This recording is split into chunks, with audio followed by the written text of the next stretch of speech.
All right, welcome back, guys, to Beers and Breakevens. Round one done and dusted. Heading into round two. We're flying into round two. Bringing in my 5'8". I've got two 5'8s here, but my long-term 5'8". Timmy Williams, what's doing? Yeah, very good late save there, Roo. It's good to have SuperCoach back. You know, we talk about how incredible Craig Bellamy in the Melbourne Storm's round one record is going, something like 23 years straight without a round one loss. I've gone 23 years straight without being in the top 50,000 of SuperCoach after round one. Oh, that's good gear. I like that. Did you work on that in the car? That just came to me, actually. That's good. I'll back that. Very good. Thanks. Top 57%. Kat, her dad, welcome in. Oh, gosh. Do you know what? Ranked in the top 57% should not be a stat that is provided to someone. What is that? You are below average and you should be proud.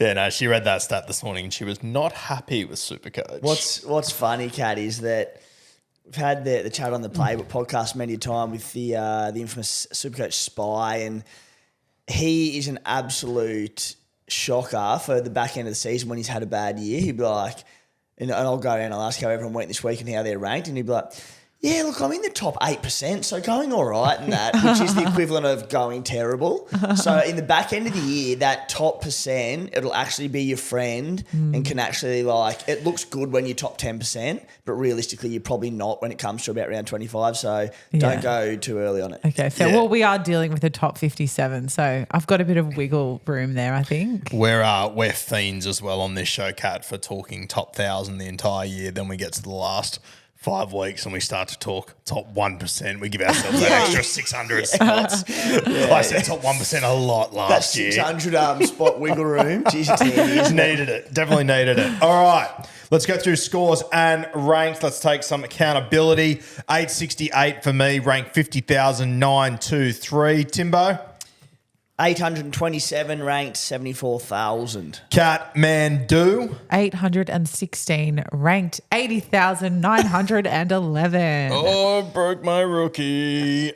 Yeah, I didn't expect to come in this morning not being the worst rank on the show, but I'll take it. I'll tell you what, when you look at, like I had a look, Timmy, when you posted your thing on Sunday night about what did you score on the weekend, and it's just a nice little reminder. I read through all of them, 900, 900, 900, 1,000, 900, 900, 1,000, 900, and I was going, holy fuck, I am in some Barney rubble here. And then came in here, spoke to you guys, spoke to everyone else I know. And just a little reminder once again, the only people posting on social media are the ones that did well. Yeah. You're never as bad as you think. There needs to be people posting their shit scores more, because that's what we really get around. And it makes everyone feel better as a result. I did the same. Look, I'll be honest, and I don't want to sound like a cop-out because I had a bad week, so I'm making excuses. I don't really care about my round one score. My round 2 and 3 scores don't impact me that much either. It's about getting your team right and being happy with it, happy with your cheapies, how many problem areas do I have, and I'm pretty happy with it. But I went through and I'm in a bunch of different leagues with different content creators and frequent top 1% finishers and whatnot. And I went through the scores and it was the same things. Late 700s, early 800s, mid 800s. I'm like, okay, we're all in this together. I think another good thing to add on to what Tim said there, I'm the same. I don't give a fuck about round one. I want to be happy with my team. I'm not happy with my team. But I think very few people are. Yeah. As a whole, it is just rank out there. Like, mate, I'm very lucky. I didn't start with Spencer Leniu or Jairo or Taumalolo. Some of the questions I'm getting from people this week, I'm just sitting there going, you poor bastards. This is awful. Mate, I go through my side and first and foremost, you need to get cheapies right at the start of the season. And because it was a dumpster fire, the cheapie scene, we've got to team list Tuesday shortly, but we've had some decent enough ones crop up. Really happy with, I spent up a little bit extra on players to avoid a few certain dodgy looking cheapies. So I'm really happy with them. Happy with the majority of my team. Front row forward is a disaster. 5'8", disaster.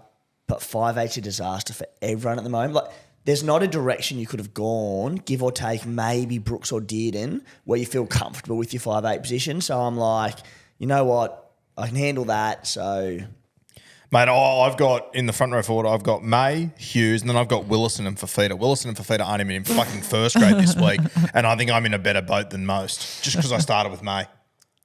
Yeah, I know. Everyone's scrambling to get him now. I'm like, okay, that's one thing I avoided. Oh, and what a big one. Yeah. Because I'm sitting here with Jason Taumalolo, and after his big 20-minute stint for the Cowboys, he'll be doing well if he can back up this week after that. He'll be sore. And then Keenan Palicia, who I was saying had the convo with Ads DeRusi both last week and last night. I saw enough from Terrell May in Vegas to know that I really want him this week. Never in my life, and I hope I never have to do it again because of obviously the split round, had I put someone into my team knowing they were going to be leaving the next week. Yeah. Look, it didn't help that he then got benched before the game and played about 4 minutes, but yeah, what a crazy first week. And just to make it even more tapped, the cheapies last week were terrible.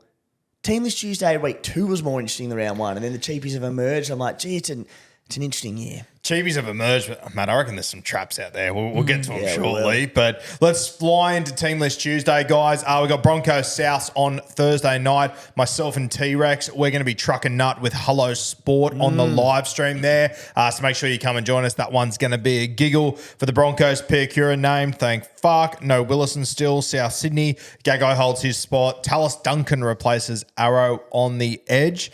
A very interesting one there. I'm hearing rumours that you could see Cam Murray shift out there and Duncan into the middle. So Come kickoff. I'm not sure come kickoff, but I think throughout the game. Yeah. Which isn't a huge shock throughout the game, I don't think. Well, I was thinking that Cam Murray may spend some time on the edge, but I would assume Duncan goes off because of the 4 middle bench. If Tallis Duncan went, like, what would I guess maybe to give one of them a little bit of a spell, but what's the point of shifting Duncan and Murray from middle to edge between each other? Like, I get it if Murray goes to an edge and another player comes on. Oh, I hate it. Just what I've been told, though. Yeah. I think it's fucking stupid, but that's what I've been told. I think the other thing to keep in mind with Tallis Duncan, a lot of people have messaged me in the last 24 hours, very excited. Just keep in mind, Jacob Host isn't in this squad, so he's injured. Oh, he's out entirely. So Have we that was heard weird. anything on that at all? Because I haven't heard a thing on Jacob Host, but JD fucking loves that guy, and I think if he's available, there's every chance that he could come in and take. Yeah, just watch this space. Yeah. Like, they're good enough mid-range 2RFs, even like if they didn't perform outstandingly well on the weekend, they're still good enough ones that we shouldn't be panicking there. Yes. We get free looks at Tallis Duncan and his minutes, and when Host is back in the squad, and then we can make a call them. Yeah, the beauty of Tallis Duncan is he didn't play last week, so you have got that extra look. Yeah, it's which wonderful. you've got to take advantage of. Friday, 6 p.m, Sharkies. Before that one, mate. The most, let me get it up. Okay, he's dropped down to number 6. When we started recording the Playbook Potty last night, Brendan Piacura was the second most traded out player in Supercoach. Can you believe that? Honestly, I'm not wasting brain cells. Friday, Sharks Dogs, 6 p.m. Sharkies, no changes there for the Dogs. Taff remains at fullback. Connor Tracy comes to the wing. Mate, are you assuming... I know you know people at Canterbury and might have done a show with them last night. Is there any chance Connor Tracy plays centre and Kiraz plays wing here? Doesn't sound like it. Jesus. Not from ads either. Just chatting around the grounds at the Dogs, and everyone seems to want Kiraz at centre. I don't know why. Yeah, okay. Like, Tracy's played at and been terrific at centre as recently as last year. Probably where he's played almost the majority of his NRL. Could be fullback, I'm not sure, but Kiraz is so good on the wing, and they've got this obsession with playing him at centre. Yeah, it's bizarre. Hutcho still at 7, Jamin Salmon at 13, Curran on the bench, which means he will come on and play front row forward. I repeat, Curran will come on and he will play front row forward. Sangster, if you don't get this sorted, you're going to wake up with a horse head next to you one morning, okay? Trust me on that. Curran needs dual position. Anything else on that game, mate, to really take in? Oh, just that I want Josh Curran dual position. Fucking tell me about it, Christ. Panthers v Eels, 8 p.m. from Bluebet for the Panthers. Kenny comes back in, Sorensen back, Garner to the bench, Sonny Luke holds. We got my boy Liam Henry. I believe he's got a run in your stat sheet. We'll talk about him a little bit later. He does. I thought you might get excited seeing that name drop. Oh, boy. What about Sonny Luke holding on? Unbelievable. What? Tyrone Peachy must be injured or something, is he? No, played centre on the weekend, scored well in New South Wales Cup. Bizarre. Can't work that out to fucking save myself. What? It's weird. Eels 1-17, still running with the 2 9s. Saturday games, Raiders Tigers 3 p.m. from the nation's capital. Seb Chris returns. Hopewade to the wing. Kotrick out. Ethan Strange remains as expected. Good to see. Smithy's a big tick of approval, mate. Yeah. Yeah. He's not in the deep dive, but I'll go into him now. He just delivered exactly what we expected. Yeah. Big minutes, massive work rate. He didn't bust a tackle or have an offload. Exactly what we predicted. Yeah. He is going to be a great cash cow. If you don't own him, get him in. He may not score above 65 this year. He may not score below 55. Yeah, he's going to be perfect. I love him. I'm obsessed. The Tigers. Now, Fate Ape gets the start in the centres, which is great to see. I know I've had a few people message me, do I go him this week? No, just sit back and watch. It's his first grade debut, sit back and watch it. I think Galvin's the same. I'm not in a pickle with my 5'8". You've got Trindle. Yeah. I know a lot of people are looking at Galvin, mate. With Aiden Caesar sitting on the bench, I reckon it's a punt. If you, with an 18-year-old debuting for a lower tier club in the competition, based on recent years, by which I mean the last decade, it's one thing to bring an 18-year-old into the NRL if they do it in a good team, but to do it at the Tigers and what we've seen in recent years, if he can hold that spot, we're on to something special. Yep. Wait and watch him do it. I cannot wait to watch him play, but gee whiz, it's going to be tough going for him. Yeah, it's a big ask. Just wait. I'll be giving it 2 weeks. Beauty of the Tigers because of that round 1 bye. There are not going to be any price changes to these players until round 4. Talk to us about Fatape, mate. I don't know. I've seen his name obviously around pre-season trials, that sort of stuff, but don't know a lot about him. Obviously, Justin Olem is out injured. Yeah. I don't think he's safe in that side. He's a good player. He comes from the Brisbane Tigers last year. We actually had a post on him during last year saying I'd love to see him get an opportunity. Fucking quick turnaround. Tigers sign him and he makes his first grade debut round 1. Unreal. Very talented player. If I had to give him like a player comp, mate, he's a bit like Branko Lee. Very strong in contact. He's got a nice little offload. Ooh. Probably a little bit more dynamic than Branko, to be fair. But yeah, I really like him, but I think he's far from safe in that side, so I'd be looking elsewhere. Do we know, I'm just looking up now, but what's the word with Olem? Not sure. I'm not sure when he's due back, but it's not like long term, I don't think. No, I hadn't seen anything that was even injured, so it can't be unless there's something new. Can't be anything too serious, so it could be in and out in no time. Yeah. Alex Seafarth at 13, as we sort of expected. A lot of talk about him pre-season. I'm happy to sit and watch him over the next few weeks, but I think I prefer my options I've got in the 2RF at the moment. Yeah, 326K, 2RF only. Let's have a look at him. Let's have a look at minutes. No thanks. Yeah. When I say no thanks, if he comes out and plays 65 minutes plus, we'll talk. But I want to see that for minimum 2 weeks. Yeah, I just think that if the Tigers don't go well early as well, he could be one of the early changes. But we'll watch him over the next few weeks. Aiden Caesar in jersey 14, as we said. 5:30 game, Cows, Knights, Cowboys 1-17. I guess the big watch here to me is just the minutes of everyone. I'm not a Taumalolo owner. I'm not a Ruben Cotter owner. But I'll tell you what, if I was, I would be patient with this because I think the minutes, that can't be the fucking rotation we're going to see. I refuse to believe that. What the hell? Taumalolo on the weekend watching it. And he played his 20-minute stint, went off early. I'm like, he's gone off pretty early. I'm like, that's right. He must have a big second stint incoming. Still waiting, Todd. He's not back on yet. But, yeah, the reality is there must be some sort of niggling injuries going on. The fact that they were out to that big early lead, they didn't want to not so much risk him, but felt no need to put him back on the field. They probably saw it as a great opportunity to get minutes into Sam McIntyre, a player that I know people are very keen on. He played 45 or 46 minutes, but even Cotter, who played, it might have been about 52 minutes. 51, you idiot. Oh, God. Cotter, I still believe he's going to be the biggest beneficiary of, Cohen Hess being injured, Luciano Leilua going. Why playing bigger minutes in a game like that where they had the big lead? So, as you said, Be patient on all of them. Taumalo, look, he's a huge concern just because you want to see him this week, but when it's such an obvious sideways move over to Telme, if he's your ticket to him, it's just weird. So, yeah, look, I'll try and give him one more week if I can, but, God, I feel horrible about it. Yeah, I would give it one more week. I just refuse to believe that it's going to be a week-to-week thing that Sam McIntyre is going to play 50 minutes off the bench and Jake Granville's going to play 42 minutes off the bench. It's just wild. But I think this is something you need to be aware of with Jason Taumalolo realistically, that if they are up in games, which, by the way, they looked on the weekend, they might be up in the next 27 fucking games, Taumalolo could get a spell. I think that's my bigger concern off the back of that. I'm going like, look, his regular minutes might still be 40 to 45, hopefully 50, and he can still score okay in that time based on his price.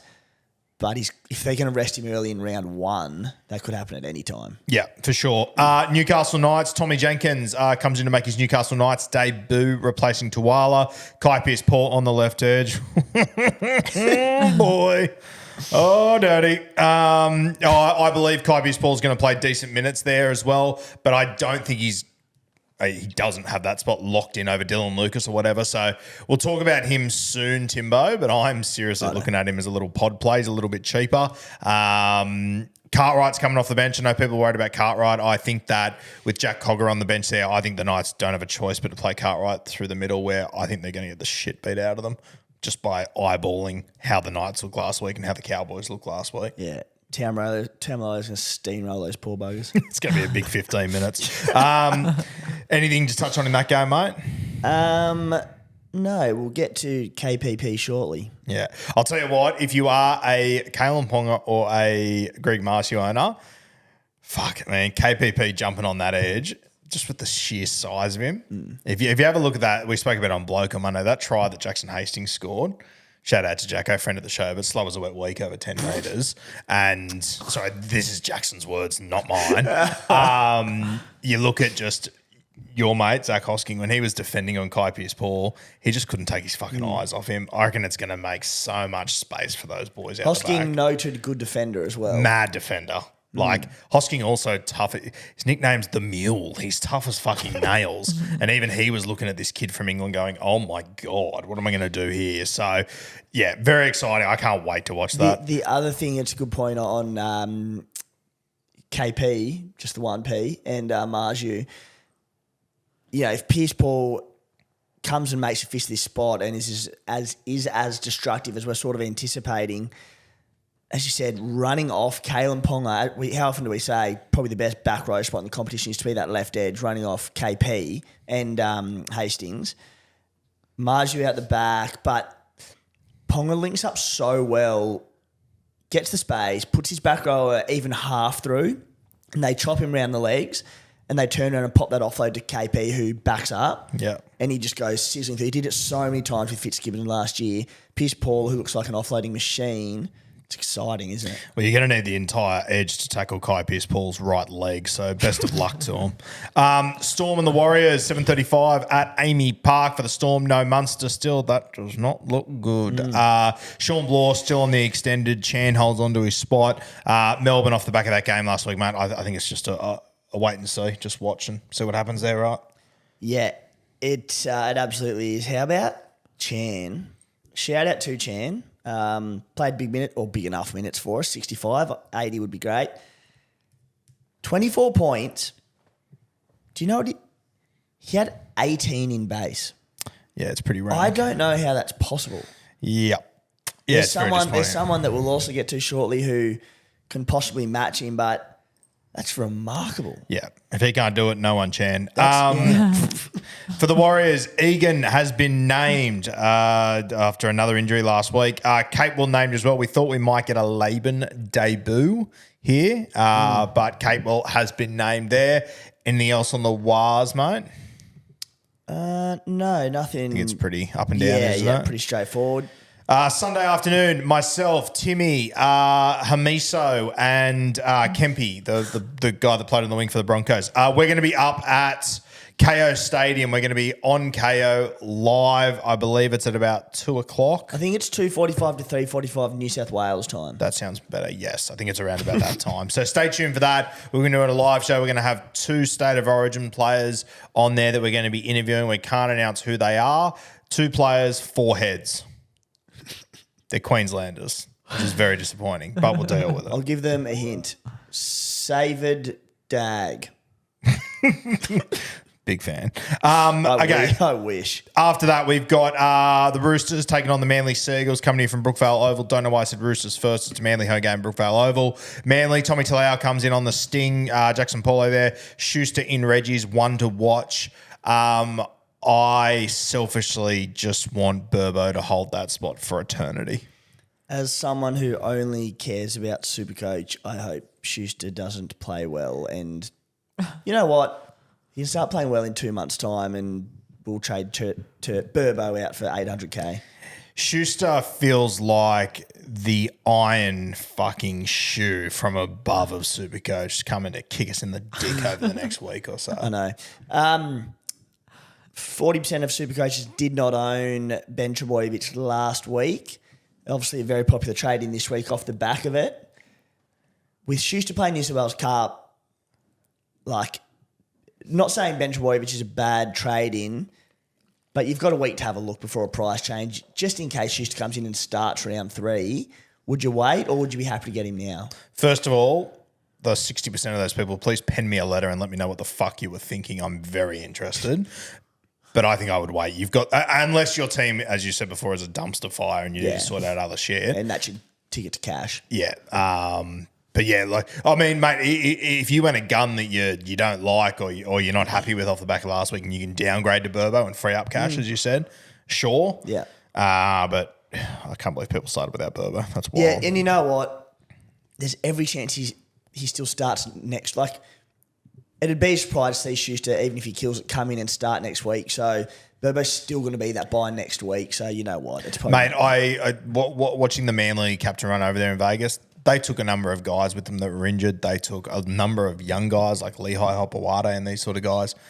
Schuster didn't even get a bait to go over there. I think he's a while off personally. Yeah. I think you're pretty safe with Burbo. Yeah, all right, bye. Roosters, Dom Young on the sting. No Billy Smith yet. JWH returns. Obviously, Spencer Leniu out for the next 8 weeks. Wong and Satili named. Both are under injury clouds.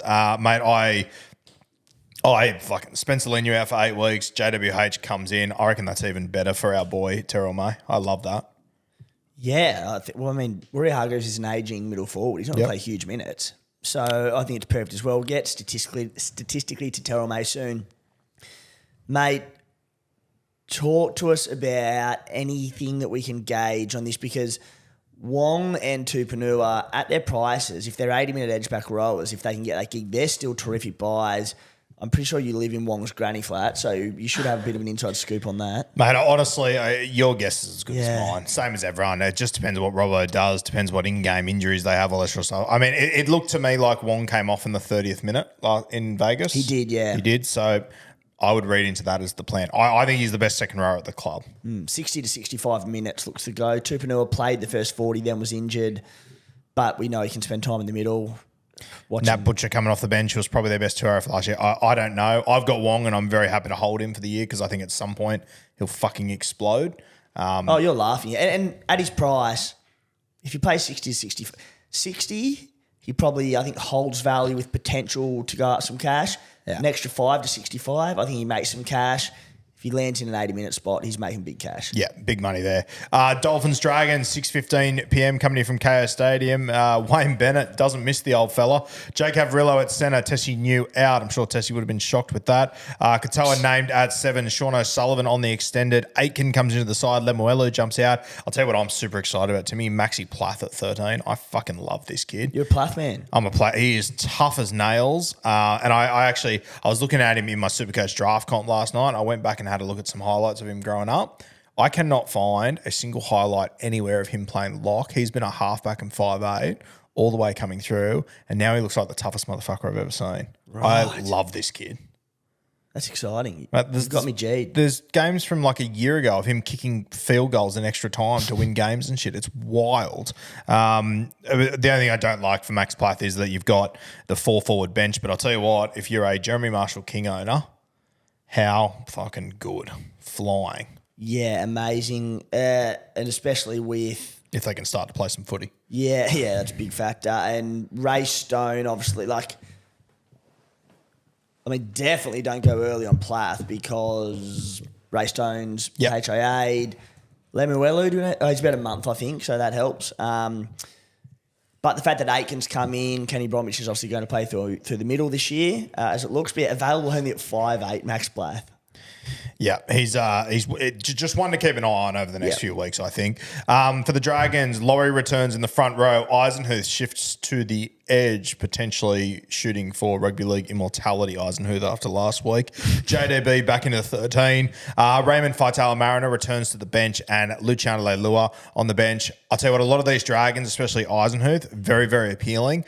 I just want to sit and watch this week because I'm just not quite sure how this whole rotation works. You've still got Harm Saleh sitting on the extended as well, mate. You'd have to think that he comes in at some point. So I just want to watch how it all plays out. Mate, I'm not really getting the hype. Like, Faitala-Mariner, RFM I'm not interested in. He's the fourth most traded in player this week. Yeah, that's wild. 363K in 2RF. He's now off the bench. Luciano Leilua could be starting as soon as this week. You mentioned Harm Saleh to come back in. We also like Tommy Eisenhuth, he's been named at 11. So it wouldn't shock me to see Leilua start on the edge. Maybe not this week, but possibly by next week. I want to see it all happen again. I want to see the Dragons play well again. I want to see the minutes again with Luciano there. Not keen on any. Maybe next week, but... I'm interested in Eisenhuth. He's the one I'm interested in, but I want to watch them once again. I think, yeah. What's your hope there? Is it that Luciano comes on as a middle and Eisenhuth plays big edge minutes? Honestly, I would rather them just shove Eisenhuth in the middle. I think that's where he gets through a lot of fucking base work. It didn't shock me at all that we got to round one and Flanagan went, fuck it, I'm going to play Jack de Belin in the front row. I reckon that'll happen a little bit this season. Yeah. 59 in 60 minutes, Tommy Eisenhuth last week, 51 in base. But yeah, just want to see those minutes. Don't go early. Just want to see the minutes with Leilua. Tommy Eisenhuth just feels like a Flanagan player to me too. Yeah. No bullshit. He's just going to do a job every single week for you. So, but yeah, sit and watch that one, see how it plays out. You'd have to put him in nut trucker category, wouldn't you? Oh, without a fucking doubt. My God, have you seen his head? He was born with a nut tracker cap on his melon. Okay, Blue Wealth Property, guys. Thursday, the 21st of March. Wealth Through Property live on the webinar. Thank you. 7 p.m. kickoff. Learn all you need to know about creating wealth through property. Wednesday, the 3rd of April, buying a property through your super. Once again, a webinar. Learn about how many Aussies are starting to invest in property via their super. Interesting. Yeah. I assume that's an autocorrect. It's meant to say learn about how many Aussies are starting to invest in property via their SuperCoach, right? Via their SuperCoach. It must be, surely. If you've got the right cash generation, what are you going to buy with your Taumalolo? Pint of Coke. Hold the Coke. I'm going to buy a shack with no power in Bunyan about 10 minutes outside Cooma. A couple of red frogs. Wednesday, 1st of May, how to pay off your mortgage with an investment property. That one's live in Sydney Olympic Park and via webinar. My God, the webinar, it's doing overs. 6:30 p.m. in the room and 7 p.m. online. There's a 30-minute time slot there for Tony to tell you about his front row forward troubles in his SuperCoach team. Got a mortgage? Learn how an investment property can help you pay it off quicker. Something your mum and dad didn't tell you about because they didn't know. Jeez. Wow. You've just got me thinking about if Tony started with Farmer Steely and Sam Hughes, his starting front rowers. If. Good God. How good, guys. The link for Blue Wealth Property, it is down below. We'll put those 3 events. There's a separate link for all of them, so we'll have all of them in the description down there. That's a copy and paste job for you, Catman Do, which I've got for you. all over Brace it. yourself. How good's Blue Wealth Property, Timbo? Mate, looked after us for a number of years. Legends of fellas. Bulldogs immortality among the group. And, yeah, on top of all that, bloody good at what they do. Very good at what they do. Do you know Sensational. what? I've found myself talking about rent vesting Yeah. a lot. I'm not going to lie to you. I brought it up multiple times. I'm acting as though I myself have made the decision to rent vest, which by the end of the season I may well be doing. But yeah, it's huge. It's such a big talking point. I'm same as you, Kat. I tell that many people about rent vesting. I just feel like the sharpest tool in the shed, which we all know I'm not. But I'm all around the rent vesting chat. Well, Cat's only 56.999% away from winning 56K at the end of the year and being ready to rent vest. Yeah. Absolutely. That would beef up my deposit a little bit. I might have to work a little harder. All right. Tim's stat deep dive. Take us away. Who we got? All right, we're starting at the big boy, the most traded in player this week. Pains me to do it because you started with him, Terrell May. And, it's just a minor little mid-range front row forward, cheapy mid-range front row slot. You think it wouldn't have many implications. God, I wish I started with Terrell May. Look, he did come on, I think, the 26th minute in Vegas, and there's going to be some concerns over minutes. And I know you've sort of said that he doesn't need to be playing big minutes for you to score well, and I agree. I don't think he does. But there were numerous injuries in that game in Vegas, so he came on and didn't leave the field and played 54 minutes straight. Numbers-wise, though, mate, 21 tackles, 3 offloads, 17 runs. He's just a goer. 17 runs. What a motherfucker. He's unreal. If you saw that, he didn't look like he broke a sweat. Nope. So you see that at 430K. Look, if you, as you said, you get heaps wrong. On the odd blue moon occasion, you jag something. If he gets 45 minutes, with his ability, I don't see him getting less. I don't think it'll matter. Mate, he's the alpha in this side. Yeah. He is the proper alpha. There's better front row forwards in this side. Lindsay Collins, JWH, but he has just got that bit of see you next Tuesday in him. He's the guy.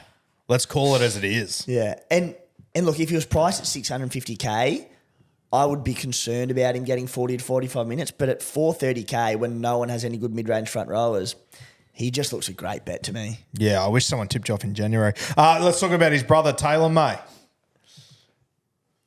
Taylor May. Holy moly. Tipped you off in January about this too. Yeah. Oh, please. He was in my team before he debuted in the NRL, mate. Taylor May. I do have Taylor May. The only reason I didn't get bloody Terrell is because freaking Spencer Lenny got picked to start over him. How well's that worked out? I didn't pick Spencer Lenny, thank God. Taylor May, 458K. Oh, man. Wasn't he just... You talk about being happy with your round one team, not too many sort of fires to put out, and Taylor May and the bloke that we'll get to after Taylor May, 67 points. Okay, very solid at his price. 17 tackles, 9 tackle breaks, an offload, 13 runs, playing centre, and eye test just looked like a beast. Coming back from an ACL injury, obviously suffered it pre-season last year, a long time ago. Get him in. In the potentially greatest team we've ever seen in their potentially worst game. Yeah. They scored 0. Yeah, 0. He had a try or a try assist. I think it was a try, wasn't it? Like a try and a line break from memory? I think so, yeah. Yeah, he, if you don't own him, sort yourself out. Yeah, and he might not be the player he was before he left after the injury. Sure, but he's going to be a bloody good player. You can already see it. And at 458K, I don't really care what he does. Thanks He for keeps that coming. up. Roger Tui Vasa Shek. Was watching the game and got on him relatively late in the preseason, found some funds, 46 points. They went, unsurprisingly, a lot to their right, their dominant right edge in attacking sets. Didn't surprise me, was a bit of a concern. Go through it. 10 tackles, 4 tackle breaks. That could be his lowest tackle breaks all season. An offload, 18 runs. Yeah. No attacking stats. Mate, that's good going. Mate, I reckon they're at about $3 against Melbourne Storm this week. I think we were both on. I reckon they win that. Crazy value. Wild, yeah. So, yeah, I'm a very happy Roger owner. I wasn't thrilled to see it play out just the amount of times they went to the right in attack.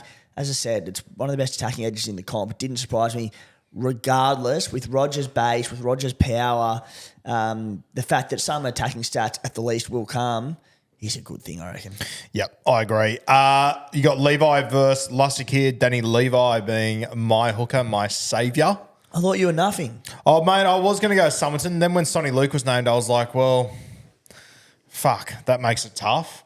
So I went in a different direction. I'm happy to wear that one. I'll be completely honest with you. We spoke about Danny Levi last week. I thought he was 328K, not 238K. So once I realised that, I was like, once I got through the Vegas haze and got some sleep, I was like, this probably makes sense. I will say this, though. Might have been better off nothing because Danny Levi scored a try to save his fucking score, but my God, he looked awful. Oh, from a Supercoach perspective, for sure. I mean, like, he is what he is as an NRL player. He goes out there and tackles and doesn't run and has no real sort of work ethic. That's why I'm not convinced on him as a starting NRL number 9. But it's exactly what we expected. I was just happy to see the minutes. When he scored, like I wasn't playing him and I will never play him in my starting team, barring injury and just diabolical situations. When he scored that try, I was so, part of me wants Giroud to do well in Supercoach, just for the credibility of the show. The other part of me is like, screw you, I want to beat you. And when I thought you nuffed at hooker and then Levi scored his try and all that and he played big minutes and then he said, no, I've got him. I'm like, oh, of course you do. But when he scored that try, I'm like, if he can just pull the odd attacking stat out of his butt with sort of 50 to 60 minutes of game time over the next 4 or 5 weeks, if he can make 80 to 100K and just plug that hole and make a bit of cash, it'll be job done. Yeah. In terms of his stats, where are they here? So, 238K, 56 minutes, 20 in base, in the middle of the field. How do more tackles not come to you in that time? Yeah, it's wild. Even if you don't run, I'm like, at least when we were speaking about Chan before, he's on the edge and you can, at times you have to go looking for work a little bit potentially. It comes to you when you're in the middle. Terrifying. Yeah, wild. No, the other name you got there is Lussick. He was one of the guys that impressed me the most this weekend. I thought he was, like, just NRL-wise, he was fantastic. He scored well in Supercoach. If you did go, mate, I spent all off-season saying he's fucking mad for wanting to play these guys for 80 minutes. I walked away from that game on the weekend going, fuck, is he mad for keeping Brendan Hands on the fucking bench? I know, he looked all right last week, didn't he? Great. 313K, 61 points. There was a try. Very similar output to Danny Levi. Looked a bit better. Yeah. Bit harsh on Danny Levi. It was a very, very nice try, straight through the guts. It was good. Poor defending, but Lussick, 61 points, a try assist and a line break assist, but he got 63 minutes. In that time, though, he had 31 in base, so borderline better. I suppose the question is, looking at those players, off the back of great round one results in actual NRL for the clubs, etc., you look at the 80-odd K price difference. I wouldn't be jumping on either of them this week, but there's going to be people struggling at hooker who have gone in the wrong direction. Leaning towards Lussick or Levi? Sonny Luke. I couldn't hold a straight face. I couldn't do it. Oh, God. Can you believe he scored 62 points? Oh. After he didn't score 62 last season. He scored 62 on the weekend. I thought he looked bang average as well. Yeah. Crazy. If you had to go one of these two, I'd go with Lussick, mate. I don't have him and I'm filthy, but I'd probably lean towards Lussick. Oh, I don't have him. I have Levi, and because it's freed up an extra 80K, I'm not filthy at all. And I think he's pretty locked into at least sort of 50 minutes. I don't really know what's going to happen with Lussick going forward. So who's your hookers? Robson and... Levi. Oh, you went Levi, okay. Yeah. Yeah, I was always going Levi. Side note on Robson, legend. Yeah. We'll see about that. You just need to get me through to round 5, then I'll move to Harry Grant. Happy days. But yeah, that's it. Okay. Anyone else on your... Oh, Liam Henry, the man with two first names. Talk to me. Yeah, well, the big one was just the team name. So that the concern was obviously going to be when Scotty Sorensen comes back in, how that was going to impact this bench and what they went with. 36 points in 34 minutes. You gave him a nice wrap in the preseason. 25 tackles, 8 runs. Yep. That was it. Literally no tackle bust, no offloads, no anything. But the way the team's been named, mate, he's dirt cheap. I think he's 238K. Not that you'd go near him this week, but with Sonny Luke on the bench, I mean, Sonny Luke could come on at 9. Maybe Mitch Kenny spend some time in the middle. Luke Garner could potentially play through the middle a little bit. I don't know if he spells Martin or Sorensen on the edge. Smith is a middle. Could be some half-right minutes for Henry. Yeah, mate, I was speaking about him in the preseason. Comes from the great Blaney Bears, Liam Henry. I reckon he's going to be a real star in the future. He's a guy that I would early tip to play Origin one day. I reckon he's going to go real good. Mate, he could be at 238K. When we see the minutes play out this week, he could be a little, put it this way. I would be stunned if anyone out there is happy with all 4 of their front rowers. Yeah. And I reckon a lot would have, whether it's Farmer-Sealy or Mariota, whoever it might be, no one is going to be happy with all of them. So it could be a little trade next week, potentially. Is there anyone due back middles for the Panthers? I think they're pretty well full strength, hey? Or like in the pack? That's it, yeah. Yeah, so... Might be an option. Yeah. Liam Henry, by the way, his nickname is Horse. That's the most intimidating thing I've ever Oh, love that. Love that. Okay, stats deep dive done and dusted, mate. Let's just have a quick chat because all the questions this week have been about do we trade? I am big on the side of if you can avoid trading this week, avoid it. I think that, we look at your Val Holmeses, we look at your Laybutts, these guys, they score hundreds, it's super impressive. We've got to get them. It's week 1. It's a 3-game rolling average. It's going to be in the rolling average for 1 fucking week. If Laybutt scores 45 the next 3 weeks in a row, he's not making any money. What if he scores 30 next week? Exactly right, which is more than possible. Yep. Like 30 for a rookie centre is good. I mentioned last night, mate, I cannot emphasise enough the impact of 1-game sample sizes and why they mean next to nothing. Yeah. We learnt a lot from last weekend, but we didn't learn everything. And every year there's these traps emerge. Not saying Laybutt's a trap, but we do get a free look at him again. The difference, and I mentioned it on the potty last night, if roles are better than you've seen, and like there's a game where you're looking at a forward's minutes, and there's no injuries to the pack or no injuries in the game and everything's played out as planned and a forward's going and played extra minutes. That's where you go, okay, this bloke's gotten a better role. Maybe we can do that or et cetera, et cetera. Maybe you have an outside back and they've started roaming. You go, okay, they've got a good role. But it's 1 game. Yep. Can I ask a question? So obviously when you're talking about just upgrading a player, boosting a position, you're saying it's very early to be doing that. If you've got a player like Lenu, for example, they're out for the next 8 weeks. Is that a change this week, or are you saying that you can roll that into next week and kind of look at the performance of other players a little bit longer because you're not going to lose any money on him? Is that what you're saying? No, completely different for that one. If it's someone like Lenu who's suspended, get rid of them. Yeah. It's basically you've picked all these players for a reason with months of analysis and study and all that in the preseason. So you just back them in. Give them a second game to bounce back. But if it's someone like Lenu who you know is going to miss 8 weeks, get rid of them. And to Guru's point, I think the last 2 years I haven't traded in round 2, but I've been really happy with my team. There's been no sort of fires to put out. I've got a terrible front row. So I am going to be trading this week because I've got work to do there. It's a luxury not to trade in round 2, but people panic and go, I need to fix this, I need to fix this. Oh, I don't have this guy, why don't I? It's 1 game. Yep. I think round 3 is a really good time to boost before we get these first price changes, when we get a 2-game sample size, a bit more perspective on regular roles and minutes and all these sorts of things. So, look, I will be trading this week because of my front row situation, but if I can get away with 1, I will. There's a few things to play out. Next week, every chance I'll be boosting. Yep, completely agree. I think if you're one of those very unlucky people that had Jai Arrow and Spencer Leniu, though, you have to trade this week. Yeah. You have to. There were 100%. a lot of questions about that. So Yeah, I think that's there's a tough lot gig. of people out there with both or at least one of them. So the advice there is trade those players out. Yeah, sweet. All right, captains? Got a good one here for you, Roo. You're going to like this. Yep, shoot.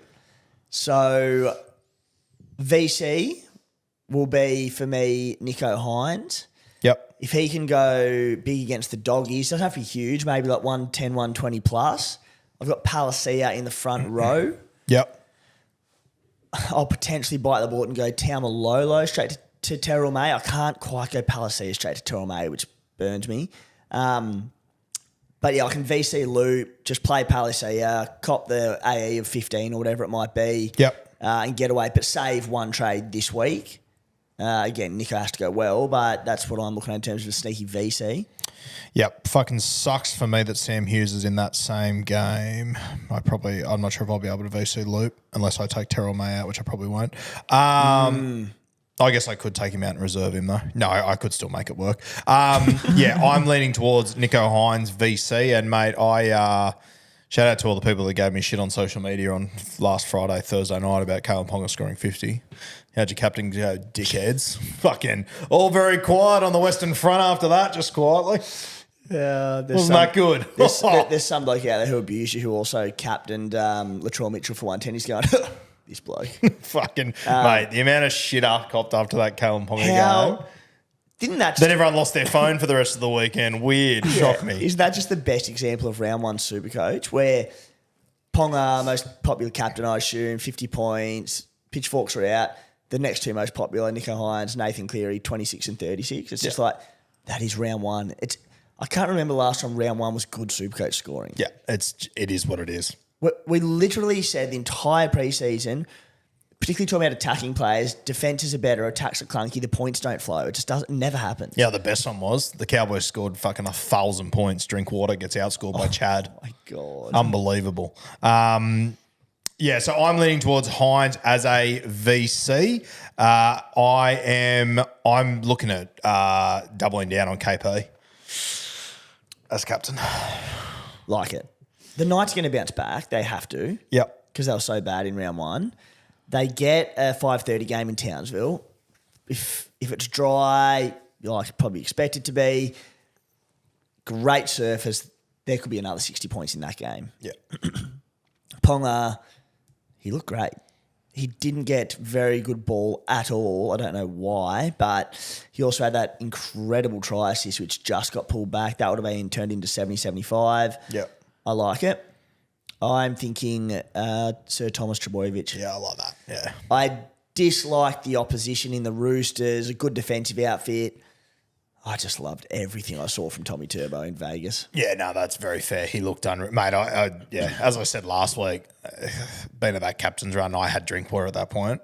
I watched Turbo just jogging around, how confident he looked, and just went, no, I got to have him. He looks sensational at the moment. So it's a very, very good shout, Tommy Turbo. I'm very nervous about not having him, mate. I think the other one that's worth a shout, Zach Lomax against the Finn. I'm expecting the Dragons to hold their form early in the season at least. Not really them out for the rest of the year, but I think they hold form early. Lomax just looks like he's fucking everywhere. Jack Bird has removed the glue from his hands. They kick to him on every last tackle.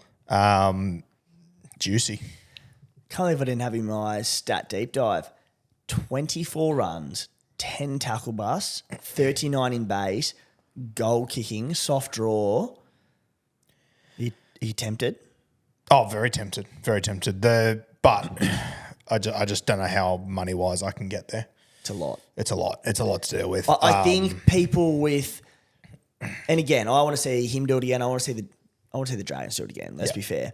Anyone with an underperforming gun, let's say like if Kiraz goes poor this week, it'll be an easy little sort of sideways move. But if a lot of people paid up for sort of one premium CT dub. If that person's going well, it's hard to get in. But seriously, with numbers like that. Yeah, it's hard to deny. And he just looked, mate, you got to remember as well with that score, he lost about 8 points because they kicked to him and he'd drop it in the air. He'll swallow some of those over the next few weeks. Like he'll have games where he gets 3 opportunities and he catches 3 and it's an extra 70 points. Yeah. It's scary what Lomax doing. Very, very impressive. Okay, so you're going Hines, Turbo as it stands right now. Yeah, I don't think it'll change either. And if Hines can go probably 10, 120 plus and I can loot, it'll probably save me a trade this week. So come on, Nico. Yeah, fair shout. Okay, trades this week. I am planning on just sitting on my hands. I don't think I'm going to make any. What are you leaning towards right now? Depend on Nico a little bit, but Terrell May, you think I'll just bite the bullet on him. Don't really care about the minutes rotation too much. I need to fix that. It'll just depend, whether I can do it for Taumalolo. I can do it straight for Taumalolo if needed, which would be easy. If I do it with Palacia, I need to find 20K elsewhere to make that happen. There's a few options that I can downgrade. I like Tommy Talia on the wing for Manly because Saab's out for 6 weeks. The job security's good. He's dirt cheap. He's like 280K or something, landing one of the best spots in the NRL outside Tommy Turbo. I just think it's job security's good enough. There's Vega there as well. He could come in. I think Tommy Talia can hold the spot. I like it. Really interested with Tommy Talia. Like I was speaking to people at Manly last week and they all pretty much said he's been told he's a winger, not a centre. They took Vega to Vegas, but they didn't take Tommy Talia. But he's come straight into the side. Interesting. Yeah. But it's what I would have done as well. I just thought that was intriguing. Yeah. So look, like they took Lehigh Hopewade as well. Like they took a heap of wingers not named Tommy Talau. Like Jess Surges was over there as well. Like it would have just made a heap of sense to take Tommy. I would have thought. I could have sworn he was over there because she posted a date night. And really? Who would she have been on a date night with in Vegas if it's not Tommy Talau? Oh, I was under the impression he wasn't there. Okay. Maybe he obviously didn't make the lineup for the actual game, but I'm pretty sure he was part of that wider squad that was there. But I could be wrong. I've been wrong before. Yeah, I don't know. I spoke to Jess for 25 minutes. I'm sure he wasn't there. But anyway, I don't know. Anyway. We'll see. Anyway, regardless. He was named in the extended squad. Hey, Kat, can we find a more mute point next week to talk about for 5 minutes? That was unreal. Both just shooting in the dark about whether Tommy Talau went on a holiday last week or not. I love that. Oh, gosh. Heaps into it. All right. Are we done? Kat, what trades are you making this week? Are you going to pull the trigger on any? I do have Leniu, so I need to solve that. But I can make a pretty quick switch to Terrell May. So I might be just doing that and then just putting an end to last week. Yeah, I think it's fuck. Can you imagine if 6 weeks ago we would have been sitting here telling everyone that in week 1 the trade that will happen most will be a front row forward, bringing in a 400K front row forward. Makes me so that comes off the bench for his team. That's absolutely stacked in the forward pack. It's gross. It's wild. All right, we done? We're done, mate. All right, late show coming your way tonight. Stay tuned for that. It'll be a pretty short and sharp one, but brace yourself. SC Playbook podcast last night. What did we cover? Who did we have? What did we do? Mate, we had a good look at those cheapies that had been named, the job security and buyer credentials of all of them. We also took a deep dive into that godforsaken front row forward position, talked about Tommy Flegler and Josh Kerr's absolute weight. A few other people have cropped up there. Adam DeRusi, Clementine Cassidy brought a bit of life to it. Her first appearance of the 2024 season, 6th place in 2021. Mate, I swear, DeRusi, his days go for 34 hours. How does he have time to do all this stuff? I have no idea. He's on the blower to Gus Gould and Serraldo before and after the show, and then he's running a gajillion-dollar company before and after. I'm just like... And I'm very grateful that he finds time for the SC Playbook podcast, but one of the great men ads. Also, in the description, if you want to join the Roo Crew Patreon, go and join that. That's where I had my team reveal last week. I'll be revealing my finalised trades every Thursday or Friday afternoon exclusively on there for you guys. So go and join that if you want to join the Roo Crew. We are good to go. Kat, anything before we hit the Frog and Toad? All the Blue Wealth property links are in there too, so make sure to check everything out, join some webinars, have some fun. Still time to jump in the unlimited league, not group this year. Code is 339640, $6,000 up for grabs. You can jump in that for a few more weeks. All right. Thanks for joining us once again, guys. Go get a webinar into you bunch of cowards. Wait, before we end the episode, Timmy, why don't you tell everyone who topped our league? I know, I forgot to touch on that at the top of the show. A shout out. The Beers and Breakevens Unlimited League, number 1 league ranking. There's 11,000, almost 12,000 people in it. SC Playbook, number 2, going toe-to-toe up there. Winner of it this week, Red Rooster, coached by Richard with 1,179 points. Congratulations to Richard. We are getting to prizes and all that stuff in time, so we'll jot your name down though, mate, and get that sorted later on. Congratulations, Roo. Now we're done.